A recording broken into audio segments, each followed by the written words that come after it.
السلام علیکم ورحمۃ اللہ وبرکاتہ۔ اعوذ باللہ من الشیطان الرجیم، بسم اللہ الرحمن الرحیم۔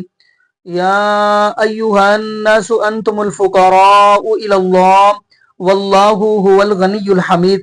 جی ناظرین، آج ہم جس حوالہ سے گفتگو کرنے جا رہے ہیں یہ بڑی اہم گفتگو ہے۔ جیسا کہ ناظرین آپ کو پتہ ہے کہ انجینئر محمد علی مرزا صاحب کا لیکچر آپ نے پچھلے سنڈے بھی سنا اور آج بھی سنا ہوگا، لیکن ناظرین یہاں پہ یہ بتاتے چلیں کہ جو ووڈ کاسٹ کیا ہے ارشاد بھٹی صاحب نے دوبارہ جو نیو کیا ہے اس کے اندر انجینئر محمد علی مرزا صاحب نے مولانا ناصر مدنی صاحب کی بڑی ہی تعریف کی ہے۔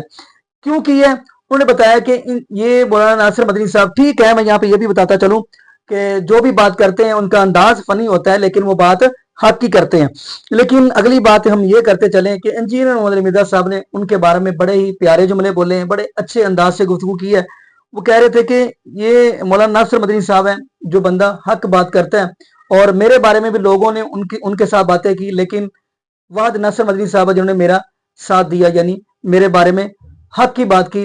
یہاں پہ یہ بھی بتاتے چلیں ناظرین، آپ کو یہ بھی پتہ ہے کہ انجینئر محمد علی مرزا صاحب یہ وہ بندہ ہے جس بندے نے آ کر عوام الناس کو اس چیز کی طرف لگایا کہ رب العالمین کا قرآن ہمیں یہ پیغام دیتا ہے اور محبوب علیہ الصلوۃ والسلام کا فرمان ہمیں یہ پیغام دیتا ہے۔ مین چیز ناظرین آپ کو بھی پتہ ہے کہ جس بندے کے پاس عقیدہ توحید ہے وہ بندہ کامیاب ہے، اس نے دنیا بھی بنا لی اور آخرت بھی بنا لی۔ ورنہ عام معاشرے کے اندر ایسے، اب میں کیا کہوں، ایسا طبقہ، ایسا مختلف ان سے آپ نے بڑے بڑے قصے کہانیاں سٹوریاں بھی سنی ہوں گی، لیکن اس بندے نے آ کر کہا نہیں، اب ساری زندگی قصے کہانیاں سٹوریاں سنتے آیا، اب آ جائیں رب العالمین کے قرآن کی طرف، اب آ جائیں محبوب علیہ الصلوۃ والسلام کے فرمان کی طرف۔ ناظرین ہونا بھی یہ چاہیے، اگر ہم نے اپنی زندگی کے اندر فالو کرنا ہے تو پھر رب العالمین کے قرآن کو کریں، محبوب علیہ الصلوۃ والسلام کے فرمان کو کریں۔ باقی یہاں پہ دعا کرتے ہیں اللہ پاک ہمیں نبی پاک صلی اللہ علیہ وآلہ وسلم کی شریعت کے مطابق زندگی گزارنے کی سیکھ دے، اور اللہ پاک ہمیں 5 وقت کا پکا سچا نمازی بنائے، اور جتنے بھی بے اولاد جوڑے ہیں اللہ پاک سب کو نیک نورینہ،